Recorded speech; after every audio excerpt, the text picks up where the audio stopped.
Hai, terima kasih atas kesempatan yang diberikan. Saat ini kelompok kami akan mempresentasikan materi kami dengan judul Isu dan Tantangan Manajemen Sumber Daya Manusia Kesehatan di Indonesia. Dan dosen pengajar adalah Dr. Victor Lengkong, SMSI. Dan untuk kelompok 3, ada Desi Putimau, Internity Jessica Katwe, dan Siti Adrian.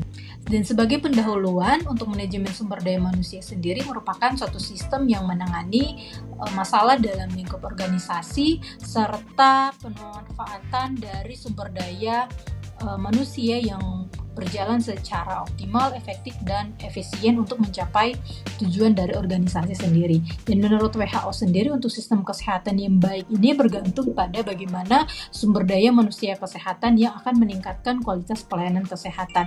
Dan hal ini pun untuk mencapai hal tersebut bergantung pada ketersediaan dari sumber daya manusia, kemudian bagaimana aksesnya dan kualitas yang ada dalam sumber daya manusia kesehatan.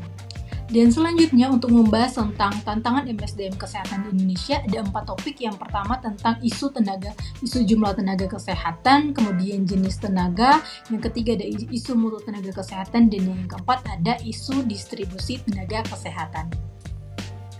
Ada beberapa isu yang berkembang dalam manajemen SDM kesehatan. Isu yang pertama adalah isu jumlah tenaga kesehatan, di mana peningkatan jumlah tenaga kesehatan sangat berpengaruh terhadap akses, biaya, dan kualitas dari layanan kesehatan itu sendiri. Dan terdapat hubungan timbal balik antara 3 dimensi tersebut, di mana semakin banyak tenaga kesehatan, menimbulkan pula banyak pilihan akan jenis dari layanan kesehatan itu sendiri, sehingga aksesibilitas pengguna semakin membaik, dan hal ini diimbangi dengan utilitas layanan kesehatan yang lebih baik.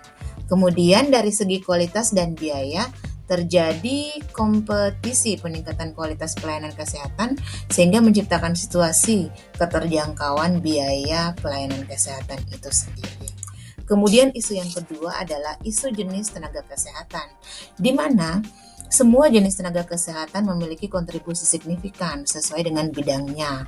Semakin beragam tenaga kesehatan memberi dampak positif juga bagi masyarakat, di mana kebutuhan jenis tenaga kesehatan dapat disesuaikan dengan kebutuhan dari tiap wilayah. Dan yang jadi prioritas saat ini adalah wilayah DTPK dan wilayah DBK. Selanjutnya yaitu untuk isu mutu tenaga kesehatan. Dalam hal ini kita lihat dari kompetensi dan pendidikan berkelanjutan, di mana sumber daya manusia ini harus mampu bekerja berdasarkan dengan kompetensi pekerjaannya masing-masing dan juga harus selalu menyediakan uang, biaya untuk selalu mengupgrade pengetahuan dan skillnya agar selalu up to date. Dan yang terakhir mengenai distribusi tenaga kesehatan. Distribusi ini berkaitan dengan pemerataan yang sampai saat ini masih menjadi masalah yang cukup sulit untuk kita tangani di Indonesia. Nah, salah satu solusinya yang dapat kita lakukan dan kita upgrade terus pelaksanaannya yaitu dengan adanya program Nusantara Sehat, di mana program ini dapat mengirimkan tenaga kesehatan ke daerah perbatasan, tertinggal, dan kepulauan, dan juga daerah bermasalah kesehatan, di mana program ini juga melibatkan kaum muda untuk pembangunan secara umum. Nah, diharapkan dengan adanya Nusantara Sehat ini dapat mengisi kekurangan-kekurangan terkait dengan kesehatan di daerah yang terpencil tersebut. Demikian yang dapat kelompok kami sampaikan. Atas perhatiannya diucapkan terima kasih.